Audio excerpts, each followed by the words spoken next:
Praise the lord. ప్రార్థన చేసుకుందాం. ప్రేమ నమ్మకమైన మా ప్రియ పరలోక తండ్రి,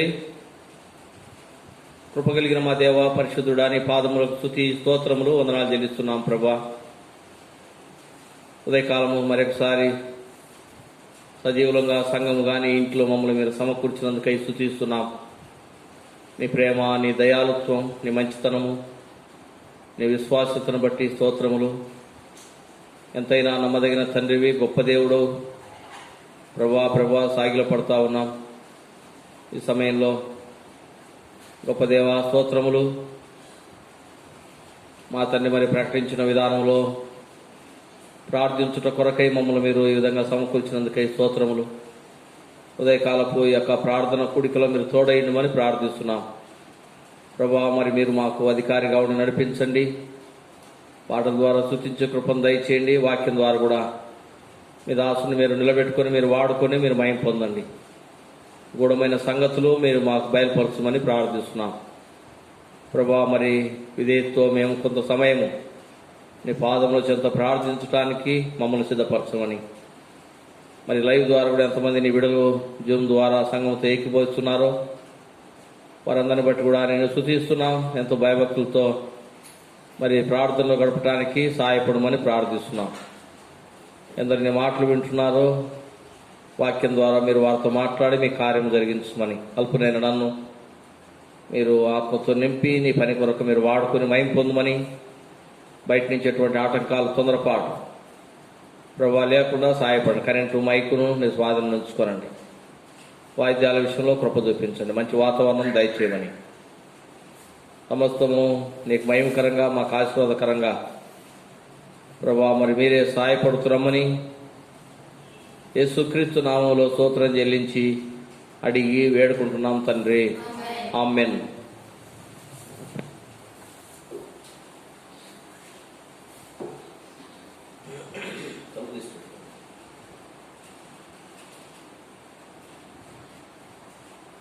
పాట సంఖ్య 207.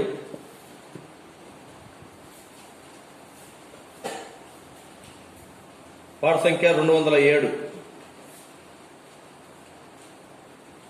పాత పాట బుక్లో 178, కొత్త పాట బుక్లో 207, పాత పాట బుక్లో 178 పాట పాడుకుంటాం.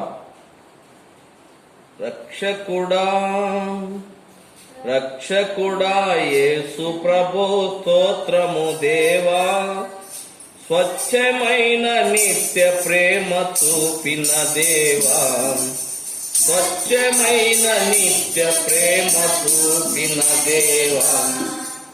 రక్షకుడా దేవుడే నా పాక్షమైన విరోధెవ్వడు, దేవుడే నా పాక్షమైన విరోధెవ్వడు. దూతలైనను ప్రధానులైనను, దూతలైనను ప్రధానులైనను, ప్రభువు ప్రేమ నుండి మమ్ము వేరు చేయునా, క్రీస్తు ప్రేమ నుండి నన్ను వేరు చేయునా. రక్షకుడా రక్షకుడా యేసు ప్రభు స్తోత్రము దేవా, స్వచ్ఛమైన నిత్య ప్రేమ చూపిన దేవా, స్వచ్ఛమైన నిత్య ప్రేమ చూపిన దేవా. రక్షకుడా నరరూపమేతి ప్రభువు రిక్తుడాయెను, నరరూపమేతి ప్రభువు రిక్తుడాయెను. కరువైనను ఆర్గమైనను, కరువైనను ఆర్గమైనను, ప్రభు ప్రేమ నుండి మమ్ము వేరు చేయునా, క్రీస్తు ప్రేమ నుండి నన్ను వేరు చేయునా. రక్షకుడా రక్షకుడా యేసు ప్రభు స్తోత్రము దేవా, స్వచ్ఛమైన నిత్య ప్రేమ చూపిన దేవా, స్వచ్ఛమైన నిత్య ప్రేమ చూపిన దేవా, రక్షకుడా సర్వలోక రక్షణకై సిలువనెక్కెను, సర్వలోక రక్షణకై సిలువనెక్కెను. శ్రమయైనను బాధయైనను, శ్రమయైనను బాధయైనను, ప్రభువు ప్రేమ నుండి నన్ను వేరు చేయునా, క్రీస్తు ప్రేమ నుండి నన్ను వేరు చేయునా. రక్షకుడా రక్షకుడా యేసు ప్రభు స్తోత్రము దేవా, స్వచ్ఛమైన నిత్య ప్రేమ చూపిన దేవా, స్వచ్ఛమైన నిత్య ప్రేమ చూపిన దేవా, రక్షకుడా ఎంతలేని యేసు నాకై ఇంత పొందెనే, ఎంతలేని యేసు నాకై ఇంత పొందెనే. ఇంతయైనను హీనతయైనను, ఇంతయైనను హీనతయైనను, ప్రభువు ప్రేమ నుండి నన్ను వేరు చేయునా, క్రీస్తు ప్రేమ నుండి నన్ను వేరు చేయునా. రక్షకుడా రక్షకుడా యేసు ప్రభు స్తోత్రము దేవా, స్వచ్ఛమైన నిత్య ప్రేమ చూపిన దేవా, స్వచ్ఛమైన నిత్య ప్రేమ చూపిన దేవా, రక్షకుడా మరణము జయించి క్రీస్తు తిరిగి లేచెను, మరణము జయించి క్రీస్తు తిరిగి లేచెను. మరణమైనను జీవమైనను, మరణమైనను జీవమైనను, ప్రభువు ప్రేమ నుండి నన్ను వేరు చేయునా, క్రీస్తు ప్రేమ నుండి నన్ను వేరు చేయునా. రక్షకుడా రక్షకుడా యేసు ప్రభు స్తోత్రము దేవా, స్వచ్ఛమైన నిత్య ప్రేమ చూపిన దేవా, స్వచ్ఛమైన నిత్య ప్రేమ చూపిన దేవా, రక్షకుడా నిత్యుడైన తండ్రితో నన్ను చేర్చెను, నిత్యుడైన తండ్రితో నన్ను చేర్చెను. యేసైనను లోతైనను, యేసైనను లోతైనను, ప్రభువు ప్రేమ నుండి నన్ను వేరు చేయునా, క్రీస్తు ప్రేమ నుండి నన్ను వేరు చేయునా. రక్షకుడా రక్షకుడా యేసు ప్రభు స్తోత్రము దేవా, స్వచ్ఛమైన నిత్య ప్రేమ చూపిన దేవా, స్వచ్ఛమైన నిత్య ప్రేమ చూపిన దేవా, రక్షకుడా ఎన్నడైన మారని నా యేసుడుండగా, ఎన్నడైన మారని నా యేసుడుండగా, ఉన్నవైనను రానున్నవైనను, ఉన్నవైనను రానున్నవైనను, ప్రభువు ప్రేమ నుండి మమ్ము వేరు చేయునా. హల్లెలూయా హల్లెలూయా ఆమేన్ హల్లెలూయా. రక్షకుడా రక్షకుడా యేసు ప్రభు స్తోత్రము దేవా, స్వచ్ఛమైన నిత్య ప్రేమ చూపిన దేవా, స్వచ్ఛమైన నిత్య ప్రేమ చూపిన దేవా రక్షకుడా. ప్రార్థన కొరకై పరిశుద్ధ గ్రంథంలో కొన్ని మాటలు మనం చదువుకుందాం. దేవుని వాక్యమును ధ్యానించుకొని వాక్యానుసారంగా కొంత సమయం మనము ప్రార్థన గడుపుతాం. తిమోతికి రాసిన మొదటి పత్రిక, అపోస్తుడైన పౌలు తిమోతికి రాసిన మొదటి పత్రిక 2వ అధ్యాయము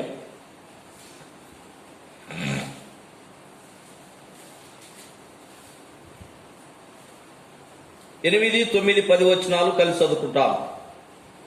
తిమోతికి రాసిన మొదటి పత్రిక 2వ అధ్యాయము 8, 9, 10 వచనాలు మనందరం కలిసి చదువుకుందాం. కావున ప్రతి స్థలమందును పురుషులు కోపమును సంశయమును లేనివారై పవిత్రమైన చేతులెత్తి ప్రార్థన చేయుచుండవలెను అని కోరుతున్నాను. మరియు స్త్రీలను అనుకువయు స్వస్థబుద్ధియు గలవారయుండి తగు మాత్రపు వస్త్రములను చేతనే గాని జడలతోనైనను బంగారముతోనైనను ముత్యములతోనైనను మిగుల విలగల వస్త్రములతోనైనను అలంకరించుకొనక దైవ భక్తి గల వార్యమని చెప్పుకొను స్త్రీలకు తగినట్టుగా సత్క్రియల చేత తమ్మును తాము అలంకరించుకొనవలెను. ప్రభు సాయం కొరకు ప్రార్థన చేసుకుంటాం. ప్రేమ నమ్మకమైన మా ప్రియ పరలోక తండ్రి, కృప కలిగిన మా దేవ, స్తోత్రములు. సమయంలో పాటల ద్వారా స్తుతించడానికి కృపనిచ్చినారు ప్రభా. ఈ సమయంలో మా ముందు మీరు ఉంచినటువంటి శ్రేష్టమైన నీ మాటలను బట్టి నేను స్తుతిస్తా ఉన్నాం. నమ్మదగిన దేవా, స్తోత్రములు ప్రభా. ఈ యొక్క మాటల ద్వారా మీరు మాతో మాట్లాడమని ప్రార్థిస్తున్నాం. నిలబడే దేవా, మరి నన్ను మీరు కృపలో జ్ఞాపకం చేసుకోనండి. నాకు ప్రభా మరి నీ జ్ఞానం నాకు అనుగ్రహించమని ప్రార్థిస్తున్నాం ప్రభా. మరి నా మట్టుకు నేను ఎటువంటి యోగ్యత లేని వాడనని ఈ సన్నిధానంలో ప్రభా ఒప్పుకుంటా ఉన్నాను ప్రభా. ఏ యోగ్యత లేనటువంటి నన్ను మీరు దేవా మరి మీరు నీ రక్తంతో నన్ను కడిగి నన్ను శుద్ధులు చేసి మీరు ఏర్పరచుకొని మీరు నియమించుకొని నీ పని కొరకు వాడుకుంటున్నందుకై స్తోత్రములు. మీరు ఇచ్చిన యోగ్యతను బట్టి ప్రభా మరి మీరు వాడుకుంటున్న విధానం బట్టి స్తుతిస్తా ఉన్నాను. ఉదయకాలము నీ బిడ్డలతో దేవా మరి వాక్యం ద్వారా మీరు మాట్లాడమని ప్రార్థిస్తున్నాం. అల్పునైన నన్ను నీ నోటికి ఊరగా మీరు నిలబెట్టుకొని వాడుకొని మహిమ పొందండి. నేను మేమందరం కూడా ఈ వాక్యం ద్వారా మరి హృదయంలో దేవా మరి మమ్మల్ని మేము సరి చేసుకొని కొంత సమయము నీ సహాయం కొరకు ప్రార్థించడానికి కృప చూపించండి. ఎందరో నీ మాటలు వింటున్నారో దేవా మరి నీ యొక్క వాక్యపును అనుసరించి దేవా శుద్ధులై ప్రార్థించడానికి సిద్ధపరచుమని మరొకసారి వాతావరణాన్ని సమస్తమును నీ స్వాధీనం ఉంచుకోనండి దేవా. నీ నోటి బోరగా నన్ను మీరు నిలబెట్టుకొని మీరు వాడుకొని మీరు మహిమ పొందండి, మీరు మహిమపరచబడుమని యేసుక్రీస్తు నామములో స్తోత్రించి అడిగి వేడుకుంటున్నాం తండ్రి, ఆమేన్. చదువుకున్నటువంటి భాగము అపోస్తలుడైన పౌలు మరి రాసినటువంటి మాటలు మనం జ్ఞాపకం చేసుకుంటా ఉన్నాం. కనుక ఇక్కడ ప్రభు బిడ్డలైనటువంటి వారు మరి ఉండవలసినటువంటి విధానం కనుక ప్రార్థన కొరకు ముఖ్యంగా ఈ సమయంలో మనం జ్ఞాపకం చేసుకుంటా ఉన్నాం ప్రియులారా. మొదటి వచనం నుంచి చూస్తే మరి మొదటి 3 వచనాల్లో మనము సంపూర్ణ భక్తియు మాన్యతయు కలిగి నెమ్మదిగాను సుఖముగాను బ్రతుకు నిమిత్తము అన్నిటికంటే ముఖ్యముగా మనుషులందరి కొరకును రాజుల కొరకును అధికారులందరి కొరకును విజ్ఞాపనములను ప్రార్థనలను యాచనలను కృతజ్ఞతాస్తుతులు చేయవలనని హెచ్చరించుతున్నాను. 3వ వచనం, ఇది మంచిదియు మన రక్షకుడగు దేవుని దృష్టికి అనుకూలమైనదై ఉన్నది. కనుక దేవునికి అనుకూలమైనటువంటి విధానం అందరి కొరకు ప్రార్థన చేయటం. ఈ సమయంలో మనము ప్రభు పాదముల చెంత ప్రభు సహాయం కొరకై మనం చేరి వచ్చినాం, మనం ప్రార్థించుట కొరకై. కాబట్టి మనము అందరి కొరకు మనం ప్రార్థన చేయాలి. ఇది దేవుడి బిడ్డలైనటువంటి మన మీద దేవుడు ఉంచినటువంటి భారం. సంపూర్ణ భక్తియు మాన్యతయు కలిగి సుఖముగాను నెమ్మదిగాను సుఖముగాను బ్రతుకు నిమిత్తము అన్నిటికంటే ముఖ్యముగా మనుషులందరి కొరకు ప్రార్థన చేయమంటున్నాడు. మనుషులందరి కొరకు అని అంటే అధికారులు, సామాన్య మనుషులు, వీరందరూ కూడా మరి ఈ లిస్టుల్నే ఉంటా ఉన్నారు. కాబట్టి మనం అందరి కొరకు ప్రార్థన చేయాలి. ప్రత్యేకంగా 2వ వచనంలో అంటా ఉన్నాడు, రాజుల కొరకు అధికారుల కొరకు విజ్ఞాపన చేయండి. రాజుల కొరకు అధికారుల కొరకు విజ్ఞాపన చేయాలి. ఎందుకు వారి కొరకు విజ్ఞాపన చేయాలంటే వారు మనల్ని పరిపాలిస్తూ ఉన్నారు. కాబట్టి వారికి పరిపాలించడానికి కావలసినటువంటి జ్ఞానము దేవుడు వారికి జ్ఞానం ఇచ్చి వారి ద్వారా మనల్ని పరిపాలింపజేయాలి. అందుకొరకే వారి కొరకు మనం ప్రార్థన చేయాలి పిల్లలు. మరి అధికారులు, రాజులు, మరి పరిపాలించే అధికారుల్లో, పాలిస్తున్నటువంటి రాజులలో చాలా వరకు కూడా దేవుని భయం లేనటువంటి వారు ఉంటారు, దేవునికి భయపడేటటువంటి వారు ఉంటున్నారు, దేవుడు అంటే భయం లేనటువంటి వారు ఉంటున్నారు. అయితే వారందరి కొరకు కూడా మనం ప్రార్థన చేయాలి. వారందరికీ కూడా రక్షణ దేవుడు అనుగ్రహించినట్టుగా మనం ప్రార్థన చేయాలి. వారందరికీ పరిపాలించడానికి వారి యొక్క బాధ్యతలు క్రమంగా సక్రమంగా దేవునికి భయపడుతూ వారు ప్రజలకు పరిపాలన చేసిన కొరకై కావలసినటువంటి జ్ఞానము ప్రభు వారికి అనుగ్రహించినట్టుగా మనం ప్రార్థన చేయాలి. పిల్లరా, వారందరి కొరకు ప్రార్థించినటువంటి భారము అత్యల్పులమైనటువంటి మనకు దేవుడు ఆ యొక్క భారము బాధ్యత ఇచ్చినాడు. మరి వారైతే పరిపాలించేవారు, వారికి జ్ఞానం కావాలి. వారి జ్ఞానం కొరకు మనం ప్రభు దగ్గర మొరపెట్టాలి. ఇది ఎంత గొప్ప భాగ్యమో మనల్ని మనం జ్ఞాపకం చేసుకోవాలి పిల్లలు. దేవుడు ఇచ్చినటువంటి భాగ్యం ఇది మనకు. ఆ పరిపాలించే రాజులకు, అధికారులకు కావలసినటువంటి జ్ఞానము దేవుడు అనుగ్రహించుట కొరకు మనం ప్రార్థన చేయాలంట. చూడండి, లోక మనుషుల మధ్యలో మనము ఒకవేళ ఎంత తక్కువ వారిగా ఉంటా ఉన్నామేమో, దేవుని యందు మరి దేవుని దగ్గర ప్రార్థించినటువంటి వారు ఈ లోక సంబంధమైనటువంటి సరైనటువంటి జ్ఞానము కానీ, లేకపోతే సరైనటువంటి విద్య, లోకానికి సంబంధించినటువంటి ఆస్తుపాస్తులు సరిగా లేని వారిమే అయినా కూడా దేవుడు మనకిచ్చినటువంటి గొప్ప ఆధిక్యత ఎంత గొప్పదో చూడండి. దేవుడు ఇచ్చిన ఆధిక్యత వారందరికీ దేవుడు జ్ఞానం ఇచ్చినట్టుగా మనం ప్రార్థన చేయాలంటండి. మనుషులందరూ నెమ్మదిగా బ్రతకాలంటే మనం ప్రార్థన చేయాలి వారి కొరకు. అంటే మనుషులందరి క్షేమం కొరకు ప్రార్థించే ధన్యత. కాబట్టి ఇది దేవుడు మన మీద పెట్టినటువంటి భారము, లేక దేవుడు ఇచ్చినటువంటి యొక్క ధన్యత మనకు. మనం అందరి కొరకు ప్రార్థన చేయాలి. ఏ విధంగా ఉండి ప్రార్థన చేయాలి? ఇది దేవునికి ఇష్టమైనటువంటి విధానం, అందరి కొరకు ప్రార్థన చేయటము. 3వ వచనంలో అంటున్నాడు, ఇది మంచిదియు మన రక్షకుడకు దేవుని దృష్టికి అనుకూలమైనది. కాబట్టి దేవుని దృష్టికి అనుకూలమైనది. ఒకవేళ మనం ప్రార్థించటము మన పరిపాలించే అధికారులకు ఒక అనుకూలం కాదేమో, మన ప్రార్థన వారికి నచ్చకపోవచ్చేమో, లేకపోతే వారు మనల్ని చిన్నచూపు చూస్తారేమో. మనుషులను కాదు మనం చూడాల్సింది, దేవుని దృష్టికి అనుకూలమైనది, దేవునికి నచ్చినది. మనల్ని పరిపాలించే వారికి జ్ఞానం ఇవ్వాలంటే మనం ప్రార్థన చేయాలని దేవుడు చెప్తా ఉన్నాడు.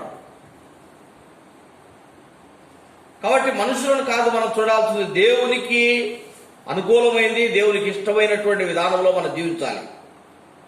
వారి కొరకు మనం ప్రార్థన చేయాలి, అందరి కొరకు ప్రార్థన చేయాలి. ఏ విధంగా ప్రార్థన చేయాలనే విషయాన్ని పిల్లలా చేరి వచ్చినటువంటి మనము అందరి కొరకు మనం ప్రార్థన చేయాలని అపోస్తలుడైన పౌలు యవనస్తుడైనటువంటి తిమోతికి రాస్తూ మనందరినీ కూడా ఈ విధంగా ప్రార్థించుట కొరకై దేవాతి దేవుడు మన కొరకే ఈ మాటలు రాపించి పెట్టినాడు. అందరి కొరకు ప్రార్థన చేయటం, ఈ ప్రార్థించటం అందరి కొరకు. అయితే మనం చేసినటువంటి ప్రార్థన ప్రభువుకు అంగీకారమైనటువంటి విధానంలో ఉండాలి. మంచిదే, మనం అందరి కొరకు ప్రార్థన చేయమని చెప్తా ఉన్నాడు, రాజుల కొరకు, అధికారుల కొరకు. కాబట్టి ప్రభు ఇచ్చినటువంటి యొక్క అధికారమును బట్టి, లేక ప్రభు ఇచ్చినటువంటి యొక్క బాధ్యత మనకై మనం మెప్పించుకోవటం కాదు ప్రియులరా. కాబట్టి నేను ప్రార్థిస్తేనే వారికి జ్ఞానం అని అంత కాదు, దీనులైన వారి ప్రార్థన ఆయన ఆలకిస్తా ఉన్నాడు. అహంకారంతో చేస్తే ప్రార్థన ఆయన వినడు. వారందరి కొరకు మనం ఎట్లా చేయాలంట? దీనత్వంతో ప్రార్థన చేయాలి. కాబట్టి ప్రభు దగ్గర మనం ప్రార్థించినటువంటి వారిని అందరి కొరకు దీనత్వంతో ప్రార్థించాలి. ప్రభుకి ఇష్టమైనటువంటి విధానంలో మనం ప్రార్థించాలి. లోకానుసారంగా ఏదో చెప్పినాడు కదా కాబట్టి ఆ విధంగా ప్రార్థించడం కాదు, దేవునికి ఇష్టమైనటువంటి విధానంలో మనం ప్రార్థన చేయాలి. ఈ ఉదయకాల సమయంలో మన ప్రార్థన ప్రభు దగ్గరికి చేర్చబడాలి.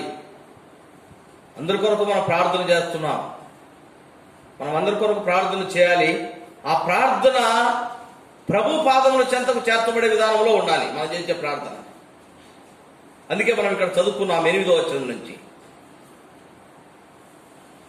మనం అందరి కొరకు ప్రార్థన చేయాలి. ఆ ప్రార్థన ప్రభువుకు అంగీకారమైనటువంటి విధానంలో మనం ఏ విధంగా ఉండి ప్రార్థిస్తే ఆయన ప్రార్థన అంగీకరించి మనుషులకు క్షేమాన్ని ఇస్తాడు, రాజులకు, అధికారులకు కావలసినటువంటి కృపను ఆయన ఇస్తాడు అని అంటే మనం ప్రార్థించే విధానం మనం తెలుసుకొని ప్రార్థించాలి. అందుకే మనం ఇక్కడ చదువుకున్నాం 8వ వచనం నుంచి. చదవండి. కావున ప్రతి స్థలమందును పురుషులు కోపమును సంశయమును లేని వారై పవిత్రమైన చేతులెత్తి ప్రార్థన చేయవలనని కోరుతున్నాను. కనుక ప్రార్థించేటప్పుడు ఏమంటున్నారంటే ఇక్కడ ప్రతి స్థలమందును, మనం ఎక్కడ ప్రార్థన చేస్తున్నా కూడా ఏదో ఒక స్థలానికి పోయి ప్రార్థన చేస్తేనే ఆ ప్రార్థన అంగీకారం అనేది కాదండి. దేవుని వాక్యంలో రాయబడ్డది, ఎక్కడ 2-3 చేరి నా నామములో స్తుతిస్తారో వారి మధ్య నేను ఉంటాను. కాబట్టి మనము ఆ విధంగా సమకూర్చబడతా ఉన్నాం ప్రార్థించుట కొరకై, ఏకీభవిస్తా ఉన్నాము ప్రార్థనలో. అయితే మనము ఎక్కడ కూడి ప్రార్థన చేసినా కూడా ఎట్లా ఉండాలంట? దేవునికి ఇష్టమైనటువంటి విధానంలో మనం ఉండాలి. ఇక్కడ అంటా ఉన్నాడు, పురుషులు కోపమును సంశయమును లేనివారు. సంశయము లేనివారు, కోపము లేనివారు. ఎందుకు ఇక్కడ ప్రత్యేకంగా పురుషుల కొరకే రాసి పెడతా ఉన్నాడు? ప్రియమైన వాళ్ళారా, కనుక ఈ యొక్క కోపము ఎక్కువ శాతము మనము పురుషులలో ఈ కోపము కనబడతా ఉంది. లేక ఇక్కడ ఎందుకు ఈ మాటలు రాసినారంటే ఆ దినాల్లో యూదులు ప్రార్థించడానికి ప్రత్యేకంగా సమాజంగా కూడేటటువంటి వారు. కాబట్టి ఇక్కడ కోపము లేక పురుషులు ప్రార్థించే విధానం రాసినారు. కాబట్టి మరి స్త్రీలకు కోపం ఉండి ప్రార్థించొద్దు అన్న మా విషయం కాదు కదా. అంటే ఎవరైనా సరే అన్నమాట. ఇక్కడ దేవుని వాక్యంలో ఆ దినాల్లో ఉన్న సందర్భాన్ని బట్టి వారికి ఆ విధంగా రాస్తూ వచ్చినాడు. కాబట్టి దేవుని వాక్యంలో రాయబడినటువంటి మాటలు పురుషులకు సపరేట్గా, మరి స్త్రీలకు లేక బ్రదర్స్కు సపరేట్గా, సిస్టర్స్గా సపరేట్గా మనం విభజించకూడదు. దేవుని బిడ్డలైనటువంటి వారందరూ కూడా ప్రార్థించేటప్పుడు ఉండాల్సినటువంటి విధానము మనకు జ్ఞాపకం చేస్తూ ఉన్నాడు. ఇక్కడ దేవాదేవుడు మనకు జ్ఞాపకం చేస్తున్నాడు.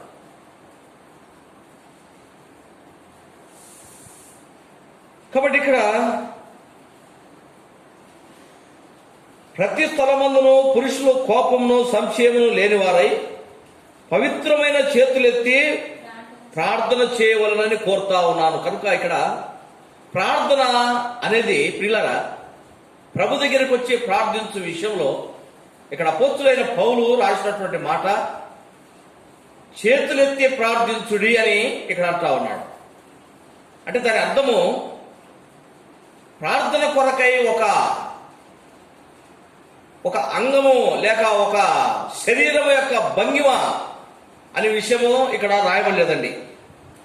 ప్రార్థించడానికి కావాల్సింది విధేయత, ప్రభు దగ్గర దీనత్వము.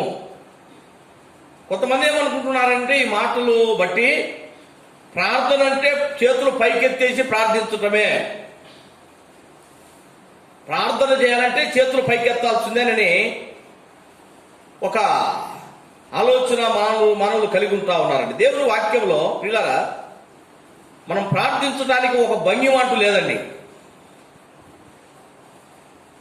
కొన్ని పరిస్థితులలో ఉన్నటువంటి విధానంలో, కానీ దేవుని వాక్యములో మనం జ్ఞాపకం చేసుకుంటే ప్రార్థనకు కావాల్సింది దీనత్వము.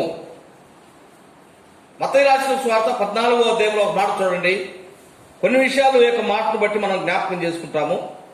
మత్తయి రాసిన సువార్త 14వ అధ్యాయము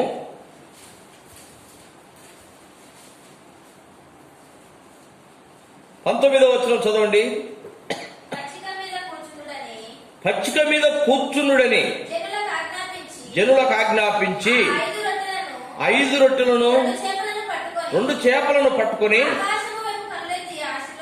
ఆకాశం వైపు కన్నులెత్తి ఆశీర్వదించి ఆ రొట్టెలు విరిచి శిష్యులకు ఇచ్చెను. కనుక ఇక్కడ దేవుడు యేసుక్రీస్తు ప్రభువారు తండ్రి దగ్గర ప్రార్థించిన విధానం మనం చూస్తా ఉన్నాం. ఆ సందర్భంలో ఏం చేస్తా ఉన్నాడు? ఆకాశం వైపు, ఇక్కడ మనం చదువుకున్న భాగంలో చేతులు ఎత్తమని రాయబడింది. ఇక్కడ యేసు ప్రభువారు ఏం చేస్తున్నాడు? ఆకాశం వైపు కన్నులెత్తి చూచినట్టుగా ఇక్కడ రాయబడింది. అంటే ఆయన ఇక్కడ ప్రార్థన చేస్తున్నప్పుడు ఆయన కన్నులెత్తి చూచి, అనగా ఆయన ఆకాశం వైపు చూస్తూ ప్రార్థించున్నాడు. ఇక్కడ చేతులు ఎత్తబడలేదండి. ఇక్కడ ఆయన చేతులు ఎత్తబడలేదు. కాబట్టి ప్రార్థన అంటే కన్నులెత్తి పైకి చూసి ప్రార్థించడమేనటువంటి విధానంలో కూడా మనం వెళ్ళకూడదు అనమాట. అంటే శరీరం యొక్క భంగిమ కాదు కావాల్సింది, ప్రాముఖ్యమైనది విధేయత, దీనత్వం, శుద్ధమైనటువంటి హృదయం కావాలి ప్రభు దగ్గర ప్రార్థించటం. ఇక్కడ చేతులు ఎత్తమన్నాడు కాబట్టి చేతులు ఎత్తితేనే ప్రార్థన కాదు. ఇక్కడ యేసు ప్రభు వారు ప్రజలందరినీ ఏం చేయమంటున్నాడంట? పచ్చిక మీద కూర్చున్నామన్నాడు. కాబట్టి ఆయన కూడా మరి ఇక్కడ కూర్చొని ఉన్నాడా, మోకరి ఉన్నాడా అనే విషయం ఇక్కడ రాయబడలేదండి. ఆకాశం వైపు ఆయన కన్నులెత్తి తండ్రి దగ్గర ప్రార్థించినట్టుగా ఇక్కడ రాయబడ్డది. మత్తయి రాసిన సువార్త 26వ అధ్యాయంలో, మత్తయి రాసిన సువార్త 26వ అధ్యాయము 39వ వచనం, కొంత దూరం వెళ్ళి ఇక్కడ ఏం చేస్తున్నాడు? ప్రభు సాగిలపడ్డాడు. ఇవన్నీ కూడా విధేయతకు గుర్తు అన్నమాట. కనుక ప్రభు దగ్గర, తండ్రి దగ్గర సాగిలపడటం. కాబట్టి సాగిలపడితేనే దేవుడు మన ప్రార్థన వింటాడని కాదు. అంటే విధేయత, సాగిలపడటం, మోకరినటం, ఇది విధేయతకు గుర్తు అన్నమాట. కొంతమంది పెద్ద వయసు కలిగినటువంటి వారు, లేకపోతే అనారోగ్యంతో ఉన్నటువంటి వారు మోకరిని లేకపోతారు. వారు అదేవిధంగా వారు కూర్చున్నటువంటి స్థలంలో వారు కూర్చొని ప్రార్థన చేస్తూ ఉంటారు. అది ఎంతమాత్రం తప్పైనది కాదు కదా. అంటే ప్రార్థించడానికి కావలసింది ఏంటంటే శుద్ధమైనటువంటి హృదయము, దీనత్వము అనే విషయాన్ని మనం జ్ఞాపకం చేసుకుంటున్నాం ప్రియులారా. ఏదో చేతులెత్తితేనే ప్రార్థన, ఆకాశం వైపు కన్నులతో చూస్తేనే ప్రార్థన అని కాదు.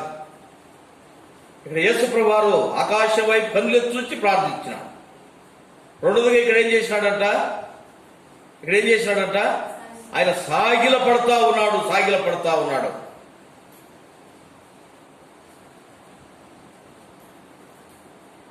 తర్వాత మనం చూస్తే లూకా సువార్త 18వ అధ్యాయంలో చూడండి, ప్రభు అంగీకరించినటువంటి ప్రార్థన ఇక్కడ మనం చూస్తా ఉన్నాం. లూకా సువార్త 18వ అధ్యాయము 13వ వచనం చదవండి. అయితే సుంకరి దూరముగా నిలుచుండి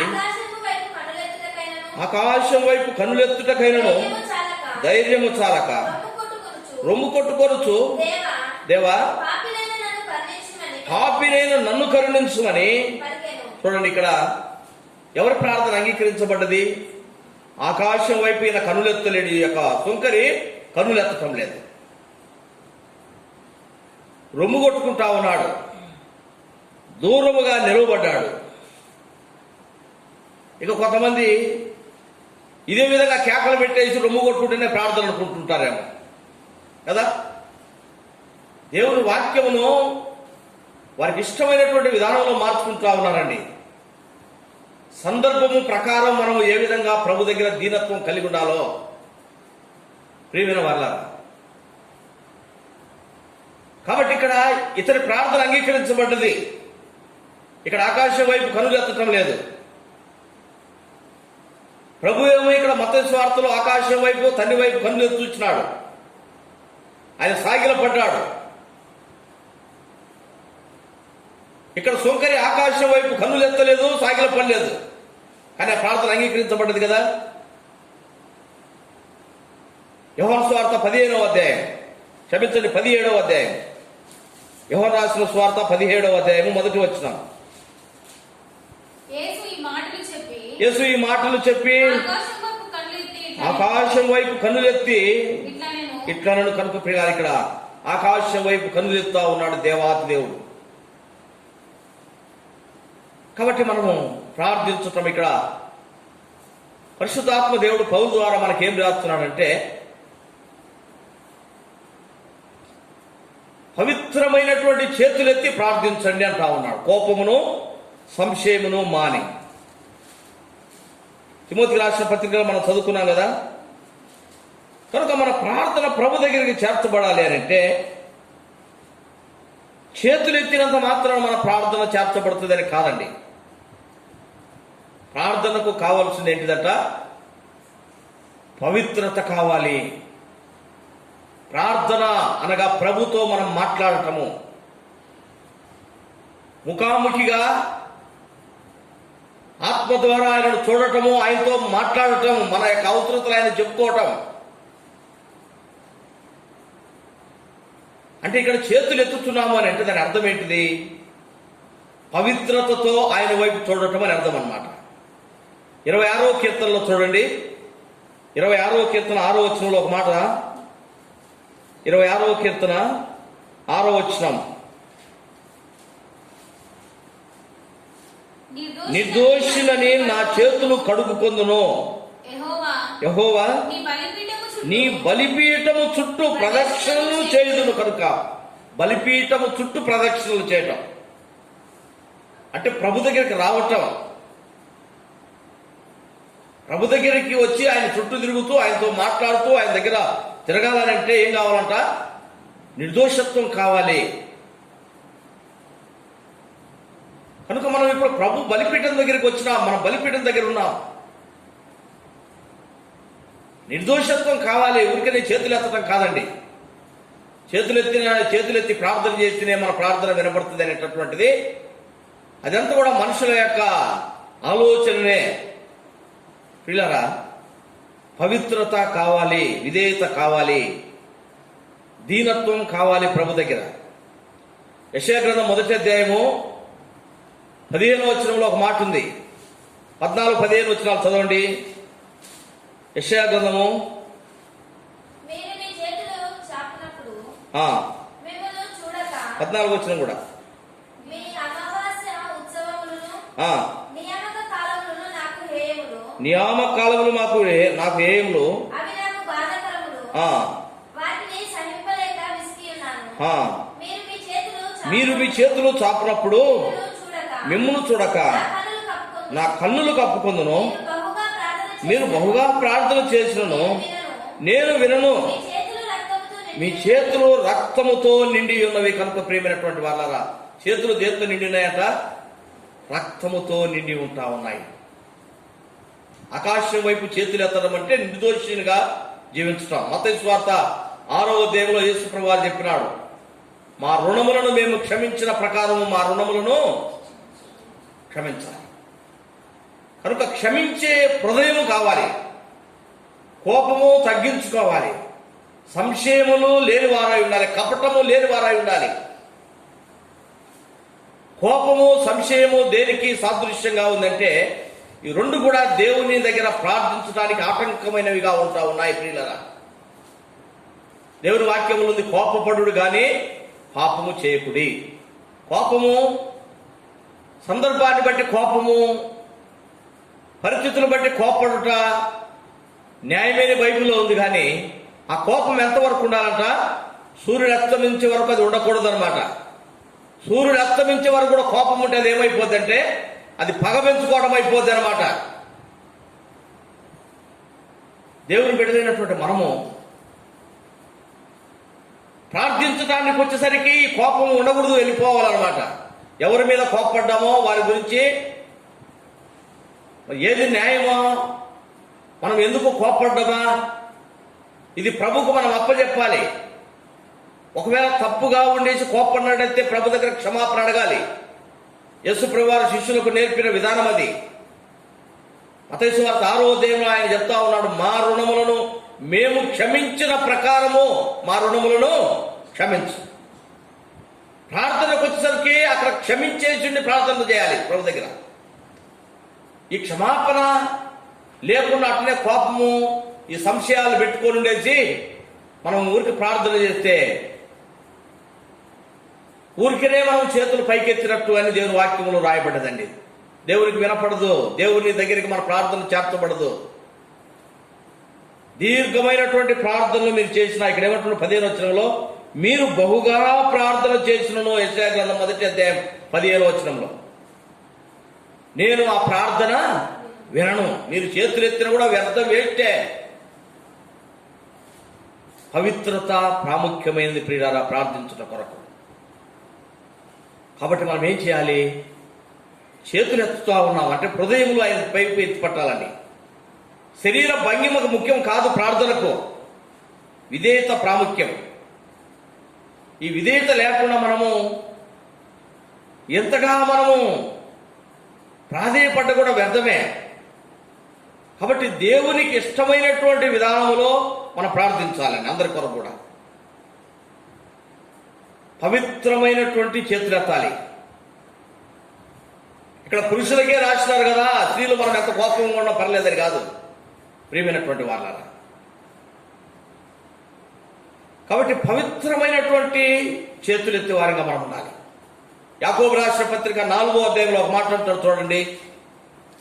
యాకోబు రాసిన పత్రిక 4వ అధ్యాయము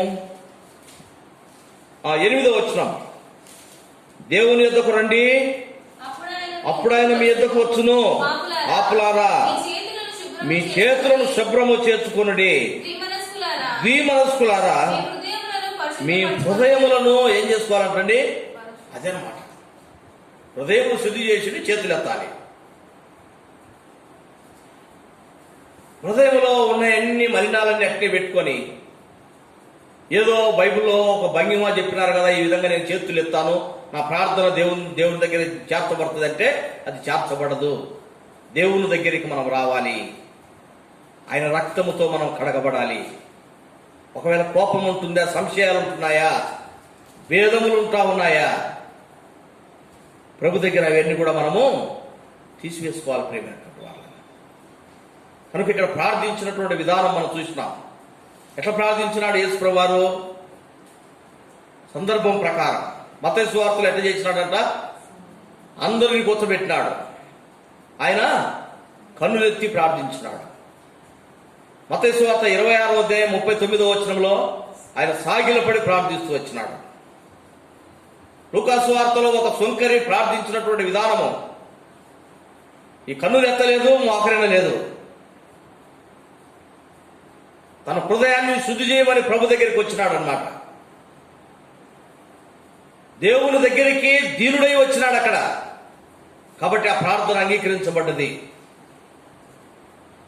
యోహాను సువార్త 17వ అధ్యాయంలో యేసు ప్రభువారు తండ్రి దగ్గర చేసినటువంటి ప్రార్థన విధానం ఎట్లా చేస్తూ వచ్చినాడు ఆయన? కనుక ప్రభు దగ్గర కన్నులెత్తి చూసి ప్రార్థిస్తూ వచ్చినాడు.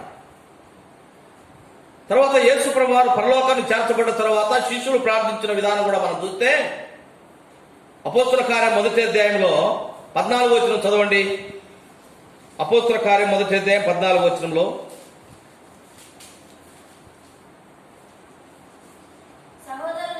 సహోదరులారా, అపోస్తుల కార్యము 1వ అధ్యాయం 14వ వచనం, వీరందరూ వీరితో కూడా కొందరు స్త్రీలను యేసు తల్లి అయిన మరియయు ఆయన సహోదరును ఏక మనస్సుతో ఎడతెగక ప్రార్థన చేస్తున్నారు. వీరు మోకరిన్నారా, చేతులెత్తినారా, కన్ను పైకెత్తినారా ఇక రాయబడలేదండి.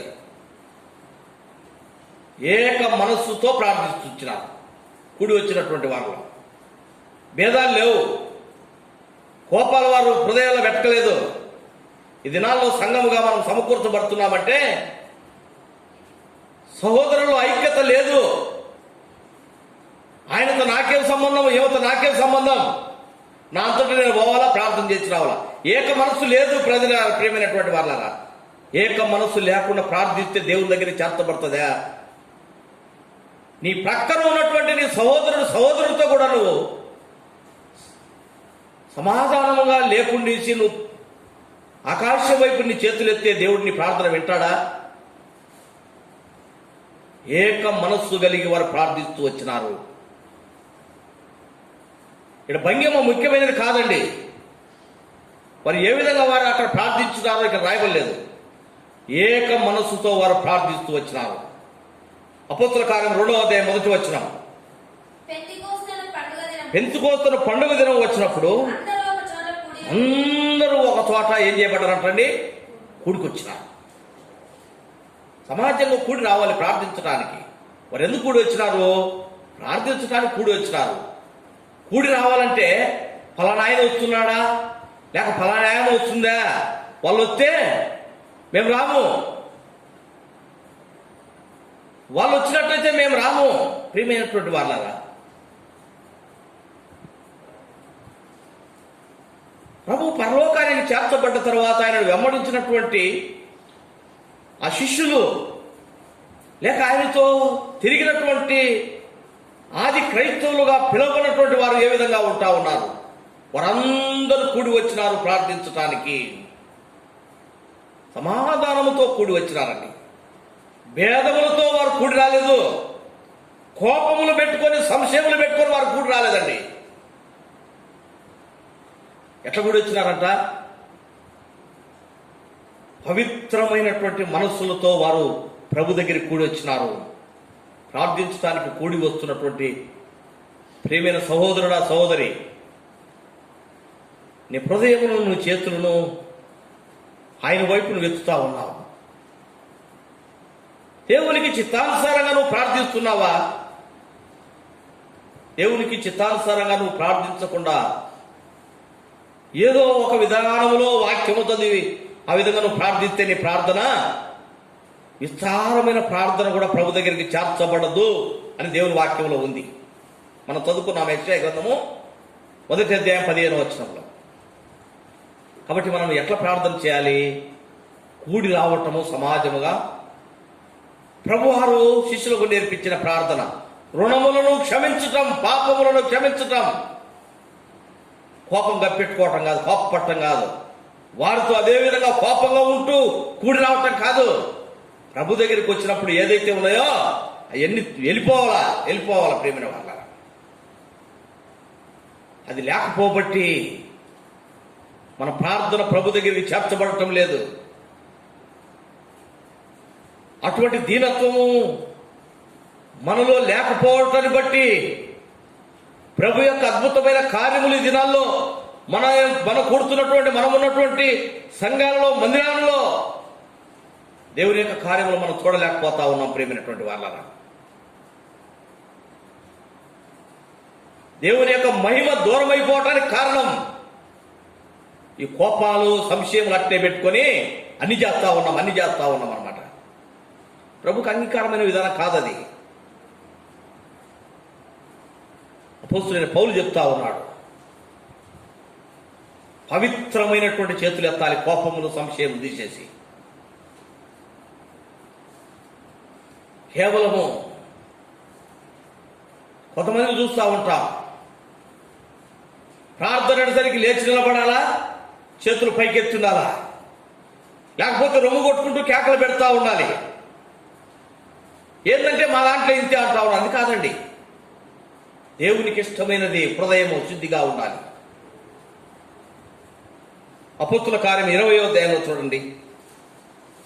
అపోస్తుల కార్యం 20వ అధ్యాయము 23వ వచనం చదవండి. అపోస్తుల కార్యంలో 20 ఒక్క నిమిషం.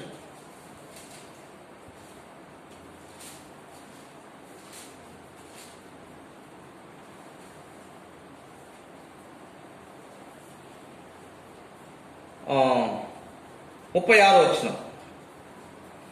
అపోస్తుల కార్యములు 20 అధ్యాయం 36వ వచనం. అతడిలాగు చెప్పి మోకాళ్ళుని వారందరితో ప్రార్థన చేసిన. ప్రియమైనటువంటి వాళ్ళరా, అపోస్తలుడైన పౌలు వారందరితో ప్రార్థన చేస్తా ఉన్నాడు, మోకాళ్ళు ఉన్నాడు. తను ఏ విధంగా వారి మధ్యలో జీవించినాడో ఆ విషయాలు పంచుకున్నాడు వారితోటి. ఇక మీ దగ్గర నుంచి నేను వెళ్ళిపోతా ఉన్నానని చెప్పినాడు. ఇక మరలా నేను మీ దగ్గరికి రానని చెప్తూ వచ్చినాడు. ఆ మాటలు చెప్పేసి అతను మోకరినేసి పౌలు ప్రార్థించినప్పుడు ఆడ కూడి వచ్చిన వాళ్ళందరూ ఏమంటా ఉన్నారంట. అప్పుడు వారందరూ 36, 37 వచ్చినారు. అప్పుడు వారందరూ చాలా ఏడ్చిరి, మీరు ఇక మీదట నా ముఖము చూడరని అతడు చెప్పిన మాటకు విశేషముగా ఏం చేసినారంటండి, దుఃఖపడ్డారు. ఎందుకు పౌలు ఆ మాట చెప్తానికి వాళ్ళందరూ దుఃఖపడ్డారు? పౌలు చెప్తా ఉన్నాడు, కొన్ని మాటలు చెప్పినాడో ఈ అధ్యాయంలో. తను ఎందుకు పిలువబడ్డాడో, ఏ విధంగా తను శ్రమ పడటానికి యెరూషలేముకు వెళ్తా ఉన్నాడో, అది ప్రభు యొక్క చిత్త ప్రకారం తను వెళ్తున్నటువంటి విషయాన్ని చెప్తూ వచ్చినాడు. మీరు తర్వాత చదవండి 20వ అధ్యాయం మొత్తం అంత కూడా. అపోస్తలుల కార్యం 20వ అధ్యాయంలో అన్ని మాటలు చెప్పేసి వారి దగ్గర మోకరినేసి ప్రభు దగ్గర ప్రార్థిస్తూ వచ్చినాడు. ఎంత దీనత్వముతో ప్రార్థిస్తా ఉన్నాడు ప్రేమైన వాళ్ళ. ఇంతగా పిలువబడినటువంటి పౌలు అన్ని మాటలు చెప్పినటువంటి ఆ యొక్క పౌలు వారి మధ్యలో తను తాను హెచ్చించుకోవటం లేదండి, దీనత్వముతో ప్రార్థించినాడు. అప్పుడు వారు ఏం చేసినారంట, ఆ యొక్క విధానంలో లేక పౌలు వారందరినీ ఏ విధంగా ప్రేమిస్తూ వచ్చినాడో, వారి మధ్యలో ఏ విధంగా తాను గడుపుతూ వచ్చినాడో అవన్నీ వారు జ్ఞాపకం చేసుకుని ఏడుస్తా ఉన్నారండి. ఇక మీరు నన్ను ఎప్పుడు నా ముఖమును మీరు ఎప్పుడు చూడలేరని చెప్పినటువంటి మాటలు వారు జ్ఞాపకం చేసుకొని, అయ్యో ఇంతటి ప్రేమ కలిగినటువంటి మన సహోదరుడు మనం చూడకుండా మనం దూరం అయిపోతామా, జీర్ణించుకోలేకపోయి వాడు ఏడుస్తా ఉన్నారన్నమాట. ఇది సహవాసం ప్రేమైనటువంటి వాళ్ళ. ఎవరైనా కనుక రావటం లేదంటే మనకేమనిపించదట, ఎవరైనా వెళ్ళిపోతా ఉన్నారంటే మనకేమనిపిస్తుంది, రానంత మంచిదేలే కదా. అయితే ప్రేమైనటువంటి వాళ్ళారా, దేవుని వాక్యం ఏం సెలవిస్తా ఉంది,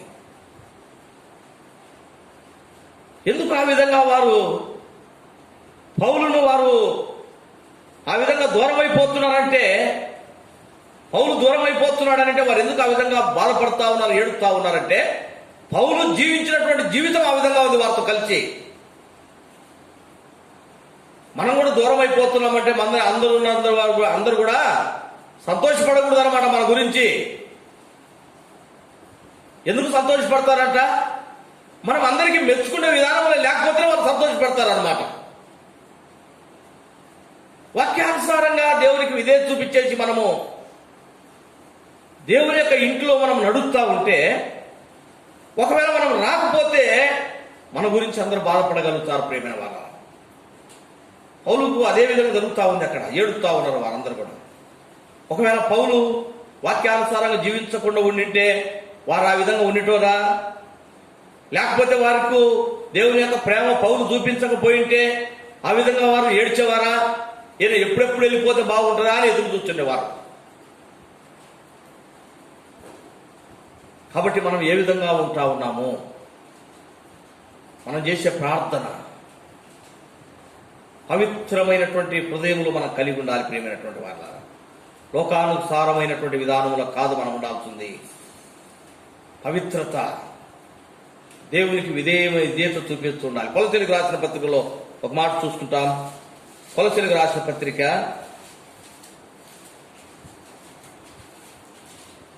అంతకంటే ముందు ఎఫెసీయులకు రాసిన పత్రిక 4వ అధ్యాయంలో చూడండి. ఎఫెసీయులకు రాసిన పత్రిక 4వ అధ్యాయం 23వ వచనం. మీ చిత్తవృత్తి యందు నూతన పరచబడిన వారై 30వ వచనం 31 సమస్తమైన ద్వేషము, కోపము, క్రోధము, అల్లరి, దూషణ, సకలమైన దుష్టత్వమును మీరు విసర్జించుడి. ఒకని యెడల ఒకడు దయగలిగి కరుణాహృదయులై క్రీస్తునందు దేవుడు మిమ్మును క్షమించిన ప్రకారము మీరును ఒకరిని ఒకరు క్షమించండి. ప్రేమైన వాళ్ళ ఈ విధంగా మనం ఉండాలి. ప్రార్థించడం కొరకై పవిత్రమైనటువంటి చేతులెత్తి వారిగా మనం ఉండాలి. సమస్త విధమైనటువంటి ద్వేషము, కోపము, క్రోధము, అల్లరి, దూషణ, సకల విధమైనటువంటి దుష్టత్వమును మనం విసర్జించాలి. అవన్నీ మన హృదయంలో అట్లే పెట్టుకొని ప్రభు దగ్గరికి వచ్చి మనం చేతులెత్తి ప్రార్థిస్తే, మన ఉపవాసముతో ఉండి ప్రార్థించిన కూడా ప్రార్థన ప్రభు దగ్గరికి చేర్చబడదు. ప్రేమైన వాళ్ళ ఈ ఉదయకాల సమయంలో మన ప్రార్థన ప్రభు దగ్గరికి చేర్చబడాలంటే ప్రభు రక్తముతో మనం కడగబడాలి. ప్రభుకి ఇష్టమైనటువంటి విధానంలో మనము జీవించాలి. ప్రభు సన్నిధానానికి చేర్చబడే విధానంలో మనం ప్రార్థించాలి. కొలసీలకు రాసిన పత్రికలో ఒక మాట చూస్తాం. కొలసీలకు రాసిన పత్రిక 3వ అధ్యాయము 15వ వచనం. క్రీస్తు అనుగ్రహించు సమాధానము మీ హృదయంలో ఏల్చునుడి. ఇందుకొరకే కనుక మనము క్రీస్తు అనుగ్రహించు సమాధానము మన హృదయములలో ఉండనియాలి. ప్రేమైనటువంటి వారు ఈ సమాధానం మన హృదయంలో ఉంచుకొని అప్పుడు మనం చేతులెత్తి ప్రార్థించాలి. ఏదో ఊరికే బైబిల్లో రాయబడ్డది. తిమోతికి రాసిన మొదటి పత్రిక 2వ అధ్యాయము 8వ వచనంలో చేతులెత్తి ప్రార్థించమన్నాడు కదా. నేను చేతులెత్తితేనే దేవుడు నా ప్రార్థన వింటాడని అనుకుని నువ్వు చేతులెత్తి ఎంతసేపు ప్రార్థించినా ప్రభు దగ్గరికి చేర్చబడదు. నీ హృదయం శుద్ధి కలిగి ఉండాలి. తర్వాత అంటా ఉన్నాడు ఇక్కడ తర్వాత వచనంలో, తిమోతికి రాసిన మొదటి పత్రిక మనం చదువుకున్నాం 2వ అధ్యాయము 8, 9, 10 వచనాలు 3 వచనాలు చదువుకున్నాం కదా. ఇక సమయం సరిపోదు, ఎక్కువగా ఆ విషయాలు ధ్యానించను అనమాట. ఇక్కడ స్త్రీలు ఏ విధంగా ఉండాలో అక్కడ చెప్తూ వచ్చినాడు అనమాట. కాబట్టి వారు కూడా అది ప్రార్థించడానికి సరైనటువంటి విధానము విధేయతకు గుర్తుగా ఉంటా ఉన్నాయి. అక్కడ లోకము యొక్క అహంకారము లేనటువంటి దీనత్వాన్ని చూపడతా ఉన్నాయి. అక్కడ పవిత్రమైనటువంటి జీవితము కనుక మనం జ్ఞాపకం చేసుకుంటా ఉన్నాం. ఒక మాట చదవండి, అక్కడ ఆ మాట చదువుకుంటాం. 9వ వచనంలో, మరియు స్త్రీలను అనుకువయు స్వస్థ బుద్ధి గలవారై ఉండి. చూడండి, ఏముండాలంటండి? అనుకువ కలిగి ఉండాలి, విధేయత కలిగి ఉండాలి, లోబడే తత్వం ఉండాలి. లోబట్టం లేకపోతే దేవుని వాక్యంలో రాయబడ్డది అనమాట. ఈ దినాల్లో ఈ లోబడటం లేకపోవటం బట్టి ప్రియమైనటువంటి వాళ్ళారా శత్రు కార్యాలు జరుగుతూ ఉన్నాయి. కాబట్టి ఈ యొక్క లోబడినటువంటి స్థితిలో ఉంటా ఉన్నావా నీవు? క్షమాపణ అడుగు ప్రభు దగ్గర. ప్రభు ఇచ్చినటువంటి ఆజ్ఞ ఇది. దేవునికి లోబడి ఉండాలి, దేవుని వాక్యములకు లోబడి ఉండాలి. ఇది ఒక లోబడటం అనేది స్త్రీలకు ఒక అలంకరణ దేవుని యొక్క ఇంటిలో. లోబడలేకపోతున్నావా? నీవు అలంకరణ తీసిపెట్టేసి దేవుని యొక్క ఇంట్లో జీవించినటువంటి విధానంలోకి ఉంటావు. ఈ శరీర అలంకరణ కాదు, ఆత్మీయమైనటువంటి అలంకరణ కావాలి. మీరు తర్వాత చదువుకోండి, యెషయా గ్రంథం 3వ అధ్యాయంలో ఆ మాటలు రాయబడ్డాయి. అలంకరణ గురించి అక్కడ రాయబడ్డాయి. నేను ఎక్కువగా ధ్యానించిన అనమాట ఆ మాటల గురించి. ప్రియమైన వాళ్ళారా, ప్రార్థించడానికి కావలసినటువంటి విధానం విధేయత స్త్రీలకు కావాలి. కోపము సంశయము లేనటువంటి విధానంలో ఉండాలి. పవిత్రమైనటువంటి దేవుని బిడ్డల్లాగా మనం ఉండగలుగుతున్నామా? ఈ విధంగా ఎక్కడ ఉండలేకపోయినావో మొట్టమొదట నీవు మరలా ఒకసారి క్రీస్తు రక్తము చేత కడగబడాలి. నువ్వు ఆయన ఎదుట బలిపీఠం మీద ఉంచుకోవాలి. ఆయన కొరకు నువ్వు దహించబడాలి.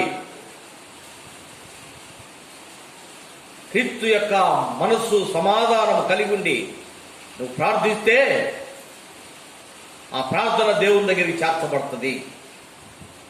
యేసు యొక్క మనస్సు, ఆయన దేవాతి దేవుడైండి తండ్రి దగ్గర ఈ లోకంలో ఎటువంటి విధేయతతో ప్రార్థిస్తూ వచ్చినాడో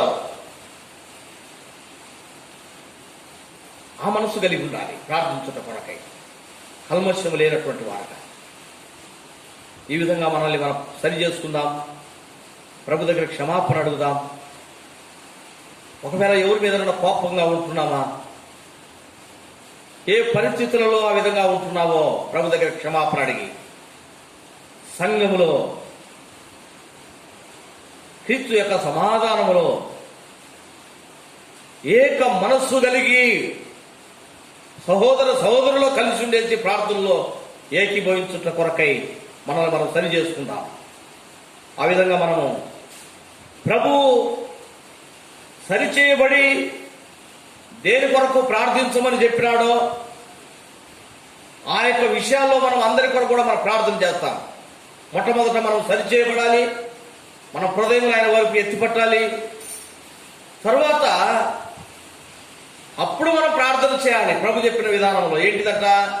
తిమోతికి రాసిన మొదటి పత్రిక 2వ అధ్యాయం 1వ వచనంలో నుంచి మనం సంపూర్ణ భక్తియు మాన్యత కలిగి నెమ్మదిగా జీవించట కొరకు అందరి కొరకు అప్పుడు ప్రార్థన చేయాలి మనం.